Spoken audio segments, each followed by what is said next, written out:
자, 우리 여러분들 이번 시간에는 우리가 금융기관의 역할 22페이지 보도록 하겠습니다.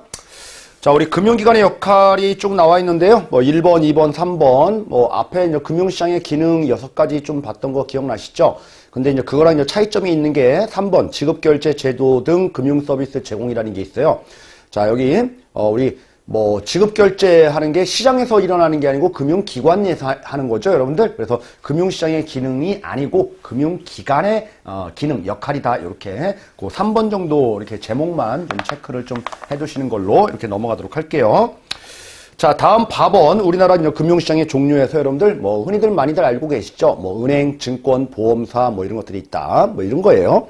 그래서 첫 번째 이제 은행이 나오는데 여러분들 은행과 관련돼서는 은행에서 이제 주로 하는 업무가 예금, 적금, 대출 뭐 이런 거, 환 뭐 이런 업무들을 하는 거죠. 그거 이외에 부수적으로 하는 업무 그리고 다른 은행 고유의 업무는 아니지만 다른 영업을 또 카드라든지 보험도 판매하잖아요. 이런 겸용 업무도 있다라고 해서 우리 교재에서 소개를 쭉 하고 있는데 이게 뭐 시험 문제 출제되고 그러지도 않으니까 여러분들 생략해도 될 것 같아요.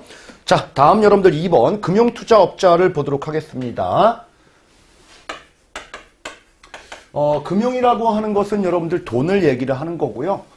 투자한다라는 거죠. 업자들이 뭐 이런 얘기예요. 근데 이제 너무 어렵게 생각하지 마시고요. 우리 뭐 증권사 이렇게들 얘기하는데 여러분들 예전에는 증권사만 투자를 한다라고 이렇게 생각했지만 그렇지가 않죠. 은행도 투자하고 보험사도 투자하고 다 투자하는 거예요. 그러니까 그렇게 증권사라는 명칭을 쓰지 않고 금융투자업자다 이렇게 얘기를 한다는 얘기입니다. 자, 그러면은 금융투자업자들이 그러면 어떤 일들을 하느냐? 자기 돈이 있겠죠. 그렇죠? 자기 돈 가지고 투자할 수도 있는 거고요. 고객 돈, 타인 돈도 있겠죠. 이 돈 가지고 투자할 수도 있는 거고요. 이해하셨나요? 그리고 여러 사람한테 돈을 모아서 집합해서 투자할 수도 있는 거고요. 이해했죠? 내가 직접 투자하지 않아도 가서 자문을 통해서 투자하도록 독려할 수도 있는 거잖아요. 그래서 자문할 수도 있는 거고요. 또 하나는 여러분들 다 도맡아 가지고 투자할 수도 있는 거죠. 이런 것들을 우리는 일임 이렇게 얘기합니다. 일임 받아 가지고 투자할 수도 있는 거고. 그리고 여러분들 우리 신탁이라는 것도 있죠. A가 B한테 맡기는 거예요. 돈을 맡기면 이제 금전신탁 이렇게 얘기를 하는데 이 신탁을 받아서 우리가 투자할 수도 있다라고 하는 거예요. 그래서 우리 자기 돈 가지고 투자하면은 자기 뱃속 챙기는 거잖아요. 자기 이익을 위해서. 그래서 자기의 계산으로 하면은 이걸 가지고 우리는 투자 매매업을 했다 이렇게 얘기를 하는 거예요. 그리고 타인의 돈 가지고 투자한다는 얘기는 내가 중개 역할을 해주는 거지 내 이익을 위해서 하는 거 아니죠. 타인의 이익을 위해서 우리가 계산을 해주는 거죠. 이거를 우리는 투자 중개업을 했다 이렇게 얘기를 한다고요.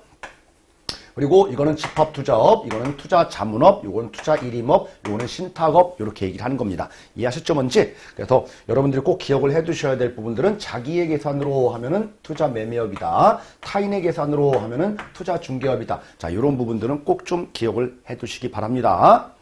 자, 그리고 여담으로 요 일임하고 신탁의 차이점을 얘기하면 여러분들 A가 금융기관에 이렇게 맡기는 건 다 똑같아요. 일임으로 맡기고 신탁으로 맡기고 그죠? 다 똑같은데 우리 원래 주인이 누구죠? A 거죠. 소유권 그대로 A 거로 인정하는 게 바로 일임업이에요.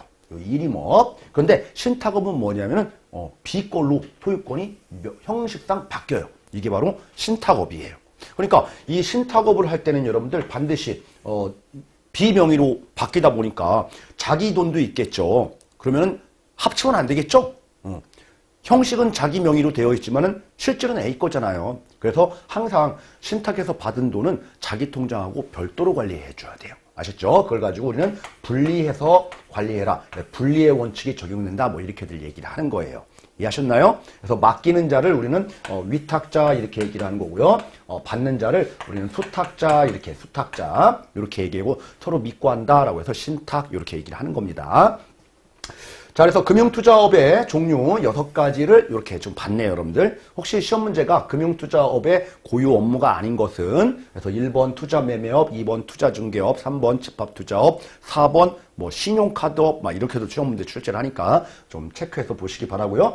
참고로 여러분들 집합투자 돈이 모여 있다. 이거를 여러분들 흔한 말로 우리는 펀드다 이렇게 얘기를 하는 거예요. 우리가 쓰는 말들. 자, 그래서 우리 금융투자업자의 업무, 고유 업무 6가지를 이렇게 알아봤네요. 중요한 것은 요거 2가지가 가장 중요했습니다. 그래서 우리 문제들도 여러분들 꼭 좀 풀어보시기 바라고요. 자, 다음 전 자본시장법의 기본 방향이라고 나와 있죠. 자본시장법.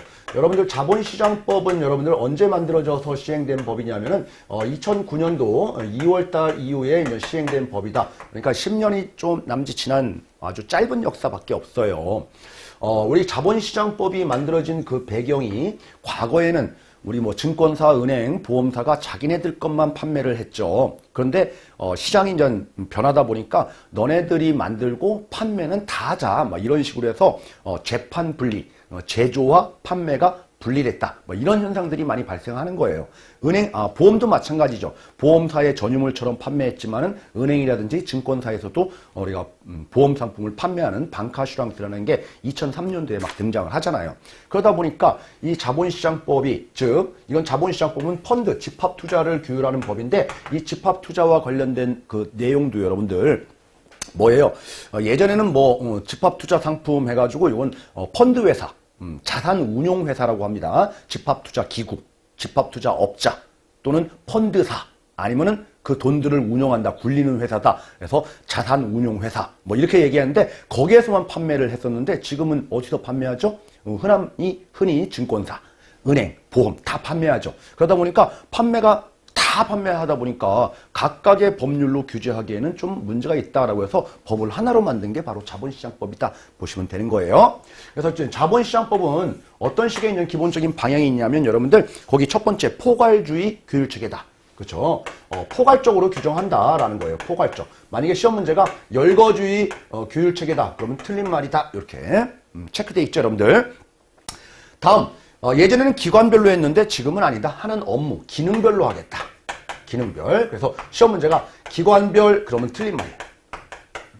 틀린 말이에요. 자, 다음으로 업무 범위가 확대됐다. 지금 뭐예요? 내 고유의 상품을 판매하는 게 아니고 여러 가지 겸용이 허용됐다라는 거죠. 그래서 겸용이 허용됐다. 겸용이 허용됐다. 만약에 겸용이 금지됐다. 그러면 틀린 말이에요. 틀린 말.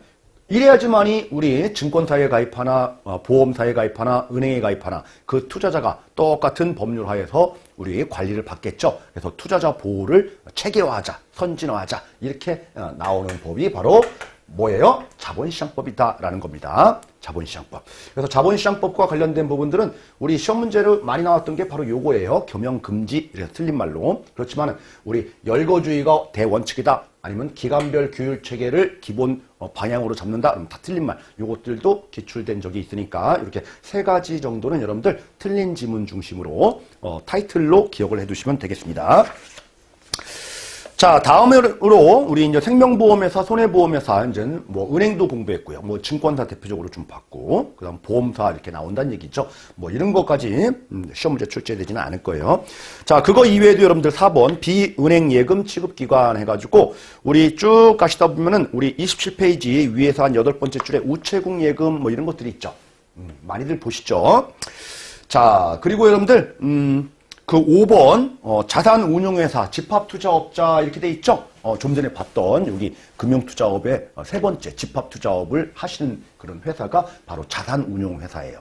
그 자산운용회사가 우리 흔한 말로 펀드사 이렇게 얘기한다고요. 자, 그래서 우리 펀드라고 하는 거, 이 펀드라고 하는 것은 여러분들 집합투자 상품인 거예요. 자, 집합투자 상품은 누가 만드냐면은 지금처럼 여러분들 여기 자산운용회사가 만드는 거예요. 운용회사. 흔한 말로 우리가 집합투자업자 이렇게 얘기해요. 자, 펀드사가 만드는 거다 이렇게 되는 거죠. 그럼 펀드사가 이 펀드를 판매를 하는 겁니다.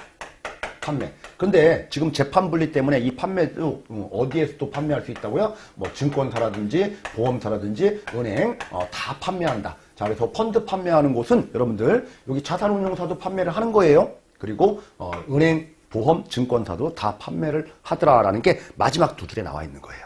그래서 자산운용회사가 집합투자 상품을 판매하지 못한다. 그러면 틀린 말입니다. 이런 부분들 정도 이렇게 체크 정도 해두시면 되겠고요. 자, 다음 좀 기타 금융기관 해가지고 페이지 넘기셔가지고 여러분들 위에서 두 번째 줄에, 자, 여신 전문 금융회사다, 이런 말이 나와요. 자, 그러면은, 우리 여러분들 금융기관이 있습니다.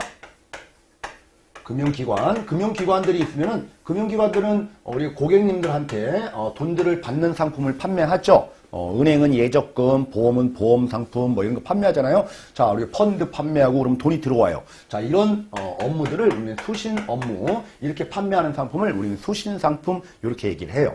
자, 그리고 고객한테 여러분들 돈을 빌려주죠. 빌려주는 일을 하는 것들을 우리는 대출한다, 또는 여신 업무를 한다, 여신 상품을 판매한다, 이렇게 얘기를 하는 거예요. 그래서 이제 모든 금융기관들은 이렇게 수신 업무와 여신 업무를 다 합니다. 은행도 그렇고요, 보험사도 그렇고요, 증권사도 그렇고요, 뭐 저축은행도 마찬가지고, 주변에 있는 새마을금고도 마찬가지예요. 다 이런 일을 하는데, 우리 앞에서 봤던 여러분들 우체국예금은 국영금융기관이에요. 국가은행이에요. 국가은행은 여러분들 돈만 받는 일을 하는 거지 대출하는 일은 안 해요.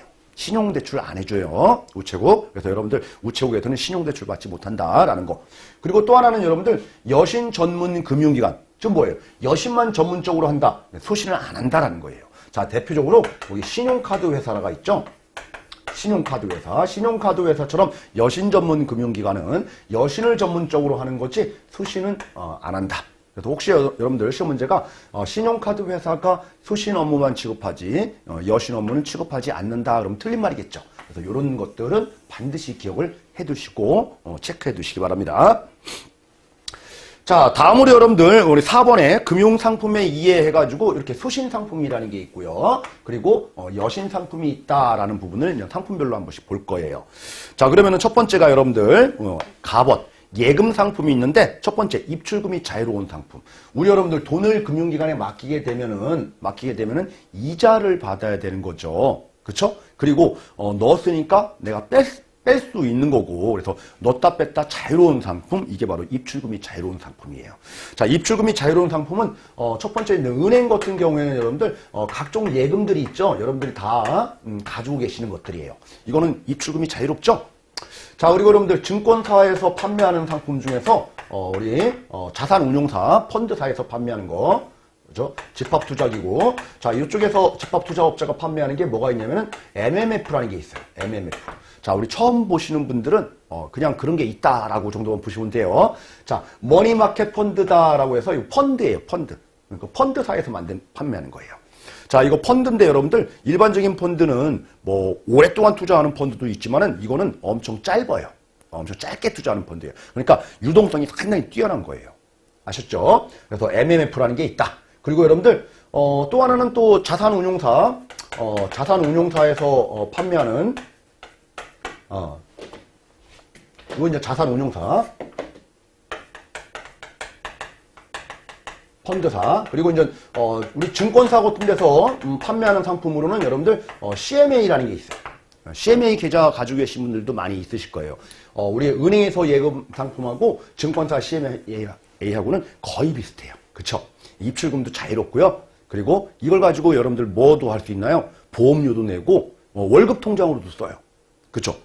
카드 결제도 여기서도 할 수 있고.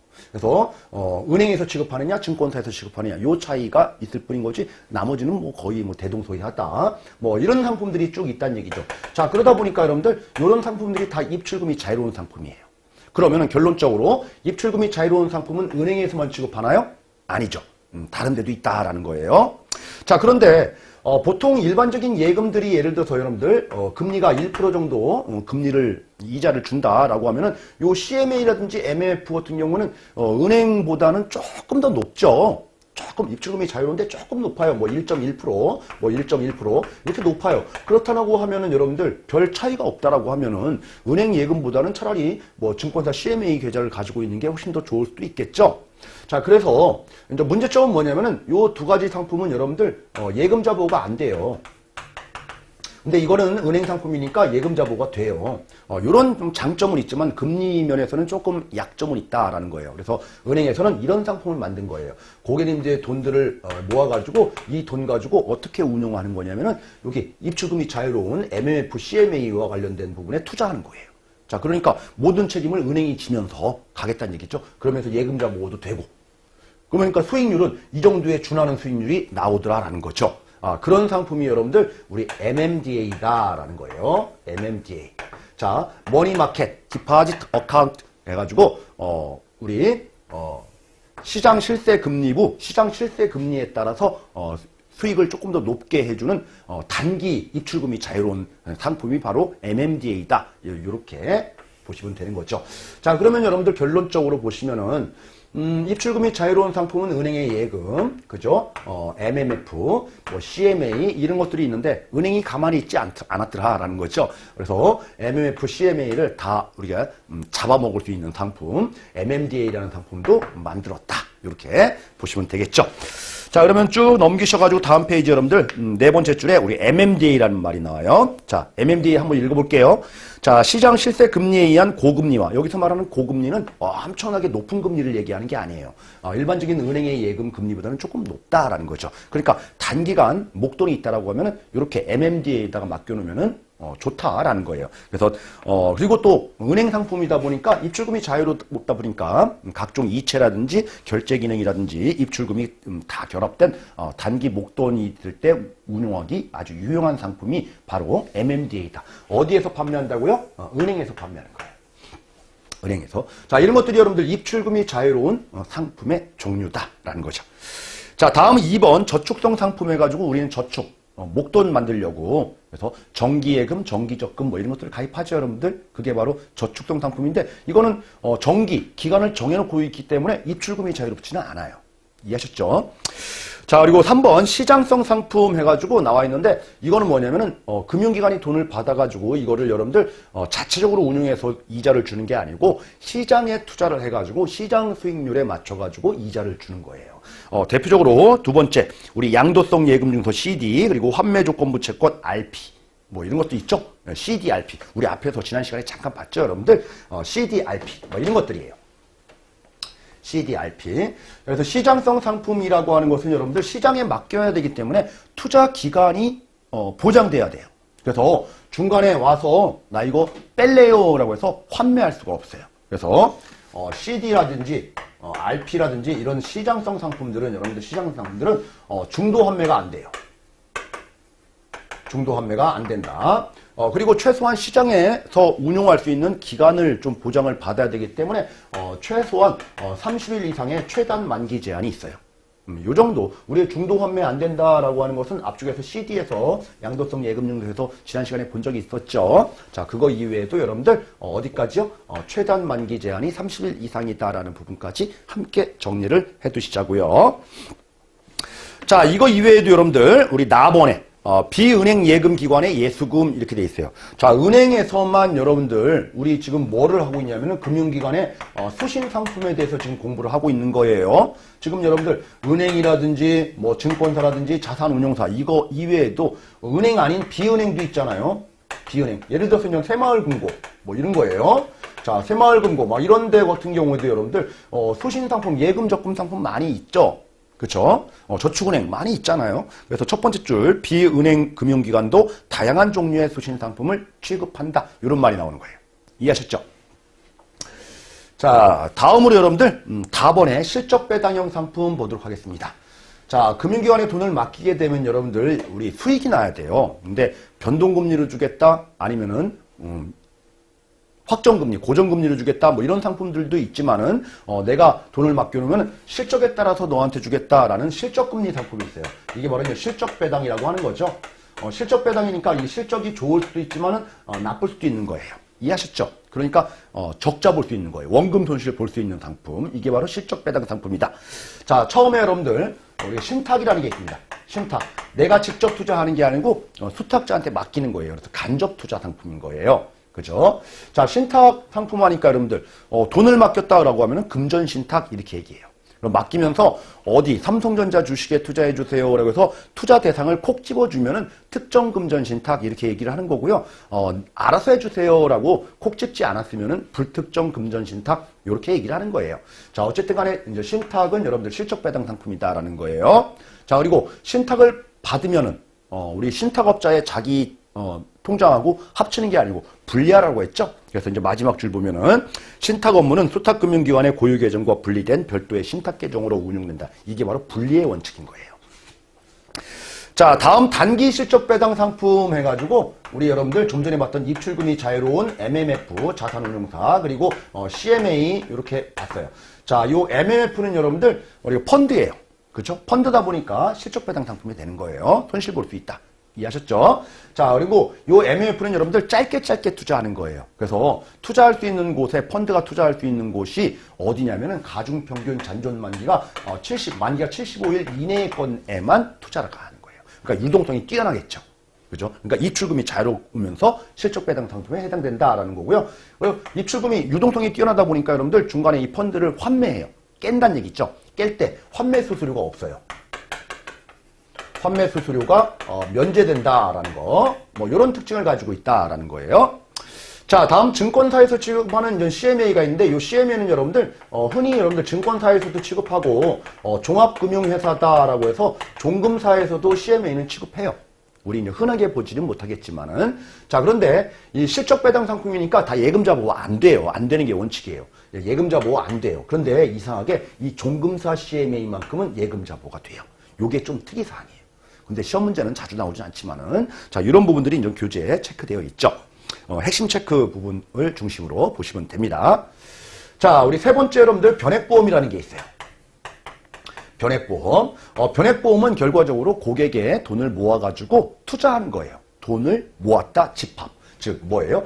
펀드의 성격을 가지고 있는 바로 보험이다. 이게 바로 변액보험이죠. 자, 우리 네 번째 여러분들, 네 번째 집합투자기구라고 돼 있죠. 자, 이게 진짜 펀드인 거죠, 여러분들. 펀드. 그렇죠? 집합투자기구 펀드. 자, 우리 다섯 번째 보도록 하겠습니다. 다섯 번째, 우리 리츠라고 있어요. 부동산 투자 신탁. 리츠. 자, 이거 부동산 투자 신탁은 끝에 있는 신탁이라는 단어가 있죠, 여러분들. 자, 우리 부동산을 전문적으로 투자하는 부동산 투자 회사라는 게 있어요. 이게 부동산 투자 회사법이라고 그게 있는데, 그렇게 설립한 회사가 고객의 돈들을 모아가지고 부동산 쪽에만 투자하는 거예요. 그래서 리츠 이렇게 얘기합니다. 부동산 투자 회사. 거기서 실적에 따라서 배당해 준다라고 해서 실적 배당 상품이다. 뭐 이렇게 얘기를 하는 거죠. 자, 그러면 여러분들 요 다섯 가지가 바로 실적 배당 상품이다. 쭉 정리를 하게 되면은 결국 뭐예요? 신탁과 펀드다. 이렇게 정리가 될 거예요. 이해되셨나요? 자, 이렇게 좀 봤고요. 자, 그러면 여러분들 우리 교재 33페이지에 집합투자기구 해서 표를 보니까 투자신탁, 투자회사 뭐 이런 것들이 많이 나오죠. 자, 요 내용과 관련된 부분을 잠깐 이제 설명을 드리도록 하겠습니다. 자, 우리 여러분들 자산운용회사 집합투자기구라고 해가지고 자산운용회사 펀드사죠? 집합투자업자. 자, 이 자들이 여러분들 고객한테 이제 펀드를 판매하는 거예요. 자, 펀드를 판매하면은 고객이 한두 명이 아니고 여러 사람의 집합에 돈들이 들어오겠죠? 자, 그런데 본인의 자기 돈하고 섞이면 되지 않으니까, 섞이면 안 되니까 이 돈들을 어디요? 신탁업자한테 넘기는 거예요. 신탁업자한테. 자, 그래서 둘 간에 자산운용사와 신탁업자 간에는 신탁계약을 체결하는 거죠. 자, 그러니까 고객은 여러분들 펀드 가입할 때 자산운용회사 너네 돈 가지고 장난치지 않으니까 걱정하지 말고 투자해라. 이렇게 구조화된 거예요. 그래서 믿고 투자를 하는 거죠. 그래서 이런 펀드가 바로 투자신탁이다. 이렇게 얘기하고, 이런 고객에게 주는 것들을 여러분들 우리 수익증권을 발행한다. 이렇게 얘기하는 거예요. 이해하시죠? 일반적인 형태예요. 자, 그런데 이런 형태도 있을 수가 있죠. 자산운용회사가 별도의 하나 회사를 설립하는 형태로, 뭐 물론 여러분 서류상 회사예요. 자, 그러면 고객의 돈들이 요리로 좀 흘러 들어오겠죠. 분리가 되겠죠. 이해됐나요? 자, 이런 형태로 우리가 펀드를 설정하는 게 있어요. 이걸 가지고 우리는 투자회사다 이렇게 얘기해요. 이때 발행하는 주식을 증권을 우리는 뮤추얼 펀드다. 그죠? 그러니까 가입하는 자는 이 회사에 투자한 거니까 주주의 지위가 되는 거예요. 이해됐죠? 그래서 이쪽은 여러분들 주주의 지위가 되는 거고, 그쪽에서 주는 것들을 우리는 주식을 주게 되는 거고, 이런 형태는 우리는 수익자의 지위가 되는 거고, 그 사람한테 주는 것을 우리는 수익증권을 발행한다. 이렇게 얘기를 한다는 얘기입니다. 이해하셨나요? 자, 그런데 이제 물론 여러분들 회사다 보니까 이건 서류상 회사인 거죠. 그래서 실질적인 관리 감독은 자산운용회사가 다 할 거예요. 그러면 분리의 의미가 없죠. 그래서 이제 회사 형태로 설립을 하게 되면은 별도의 우리 일반 사무관리회사라는 게 있어요. 일반 사무관리회사와 계약을 맺어가지고 이 일반 사무관리회사가 이 회사의 업무들을 할 수 있도록, 그러니까 자산운용사가 많은 개입을 하지 못하도록 이렇게 별도의 회사와 계약을 또 체결을 해야 되는 그런 좀 복잡한 구조가 바로 펀드 구조다라는 거예요. 이해하셨죠? 자, 그런데 이런 펀드들은 여러분들 이렇게 자산운용사가 직접 판매할 수도 있지만은 누구도 판매한다고요? 그렇죠? 우리가 보험사라든지 은행이라든지 증권사들도 판매를 한다고요. 판매. 이런 구조예요. 펀드라는 게. 자, 관련된 여러분들 표를 잠깐 보고선 또 추가적인 얘기를 더 해드릴게요. 자, 투자신탁 투자회사에 비교해가지고, 자, 우리 신탁은 계약의 형태인 거고, 회사는 법인이다. 자, 수익증권과 수익자, 지금 설명드렸고요. 회사 형태는 주주와 주식, 이런 얘기를 하는 거고요. 우리 회사는 여러분들 주식회사다 보니까, 회사는 여러분들 이게 유한책임이다 보니까 규제예요. 자율 규제. 그거에 비해서 이 수익자는 여러분들 이 신탁은 법인 형태가 아니에요. 법인격이 없어요. 그러다 보니까 투자자 보호 차원에서 엄격한 관리 감독을 해줘요. 감독 유형에 좀 차이가 있어요. 자, 이런 부분들은 좀 차이를 두면서 체크를 좀 해두시기 바라고요. 자, 다음 여러분들 관련 법률 보니까 다 펀드죠. 펀드니까 자본시장법이 공통적으로 적용돼요. 그리고 투자회사는 회사다 보니까 상법. 회사법인 상법, 그리고 투자신탁은 신탁이다 보니까 신탁법, 이렇게 법률이 또 적용된다라는 거 좀 보셨고요. 이제 부연해서 설명드리도록 하겠습니다. 자, 펀드라는 것은 여러분들 내가 펀드를 증권사에 가서 펀드를 가입한다. 물론 여러분들 보험회사에 가서 펀드 가입해도 돼요. 보험회사도 이거 투자신탁 투자회사 다 판매하는 겁니다. 자, 여러분 내가 펀드 가입하러 여기를 가가지고 내가 펀드 계좌를 하나 트는 거예요. 계좌를 개설해서 돈을 집어넣죠. 그러면 그 돈이 여러분들 이 자산운용사로 흘러가는 거예요. 그러면 자산운용회사에서 투자신탁이라고 하면은 신탁업자로 또 흘러가는 거예요. 그러면 신탁업자가 자산운용회사가 지시하는 거예요. 주식에 사라. 어떤 주식 사라. 그래서 운용 지시하면 주식에 투자하는 거예요. 주식 투자. 뭐 채권에 투자하는 이런 형태죠. 펀드라는 게 그래요. 자, 그런데 자, 이런 펀드를 여러분들 주식형 펀드다라고 하는데 이상하게 시장 움직임에 따라서 수익률이 시장 전체는 한 5% 정도 났는데 내가 가입한 펀드의 수익률은 이상하게 마이너스 나는 경우도 있어요. 그 말은 뭐예요? 제대로 된 주식 종목을 선택하지 못한 경우가 그런 경우죠. 자, 그래서 이런 특정 주식 말고 여러분들 시장 전체의 수익률을 따라가는 주식에 투자하는 펀드, 이걸 가지고 우리는 인덱스 펀드다 이렇게 얘기합니다. 인덱스 펀드. 인덱스 펀드는 쉽게 말해서 여러분들 주가지수, 코스피 200 지수의 수익률을 추정하는 펀드예요. 이게 바로 인덱스 펀드 거죠. 그래서 특정 주식에 휘둘리는 걸 싫어하시는 분들은 이렇게 인덱스 펀드에 가입을 하는 거예요. 아셨죠? 자, 그런데 인덱스 펀드에 가입을 했는데 이제 문제가 뭐냐면 여러분들 내가 오늘 돈을 집어넣고 여기로 흘러가고 또 여기로 흘러가고 주식을 사고 이게 하루 만에 안 되더라라는 거죠. 그리고 내가 만약에 돈이 필요하면 좀 환매 찾아요. 찾으러 가면은 증권사 창구 가서 찾으러 왔어요. 그러니까 잠깐만 기다리세요. 이쪽에 얘기하고. 자, 잠깐만 기다리세요. 이쪽에 얘기하고. 잠깐만 기세요. 팔아야지 들어오고. 그쵸? 오래 걸려요. 이게 바로 펀드의 설정 환매가 너무 오래 걸리더라라는 거예요. 그래서 기본적으로 3일 걸려요. 3일.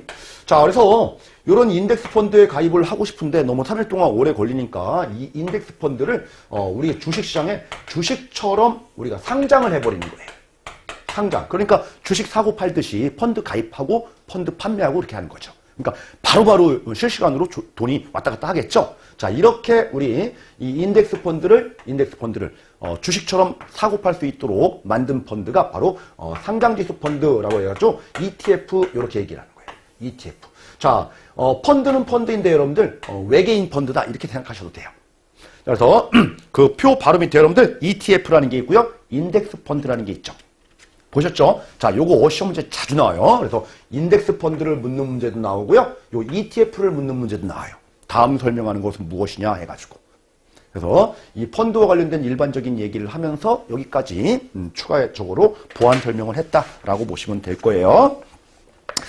자, 이제 마지막으로 여러분들 이번 시간에 우리가 여신 상품, 지금 소신 상품들 봤는데 여신 상품 보도록 할게요. 자, 여신 상품은 여러분들 돈을 빌려주는 대출 상품이에요. 근데 대출 상품이다 보니까 이자율을 결정하는 게 문제겠죠. 대출 금리. 그래서 대출 금리와 관련된 부분을 지금 얘기 드릴 거예요. 자, 그래서 그 표 밑에를 보니까 여기 자금 조달 비용 지수 해가지고 영어로 COFIX 해가지고 우리는 코픽스 이렇게 얘기해요. 코픽스. 자, 뭐냐면은 은행을 예를 들게요. 자, 은행에서는 여러분들 각종 우리 고객님들이 예적금이라든지 여러 가지 CD라든지 여러 가지 상품들을 가입을 하셨겠죠. 그렇죠? 그래서 돈들이 이렇게 모여 있어요. 돈들이 모여 있어요. 자, 그런데 이 돈들 가지고 어떤 사람들은 돈이 필요해요 라고 해서 돈을 빌리는 거죠. 이걸 가지고 우리는 여신, 대출 이렇게 얘기를 하는 거죠. 자, 그러면은 은행 입장에서는 돈을 맡긴 고객님한테 어떤 사람들은 1.5% 주고 어떤 사람들은 2% 주고 어떤 사람들은 뭐 2.3% 주고 어떤 사람들은 뭐 1.7% 주고 이렇게 주기로 한 약정 금리라는 게 있죠. 그렇죠? 이걸 가지고 우리는 이 자금에 따른 비용이다 이렇게 얘기해요. 그리고 이 자금을 우리 대출해 줄 거잖아요. 결국은. 그래서 대출해 주려고 이 자금을 조달한 거예요. 조달 자금, 즉 자금 조달에 따라서 비용이 들어간다. 그죠? 이걸 평균적으로 하면은 대략 2% 정도의 우리가 비용이 들어간다라는 거예요. 이게 바로 자금 조달 비용이다. 이렇게 얘기하는 거죠. 자금 조달 비용.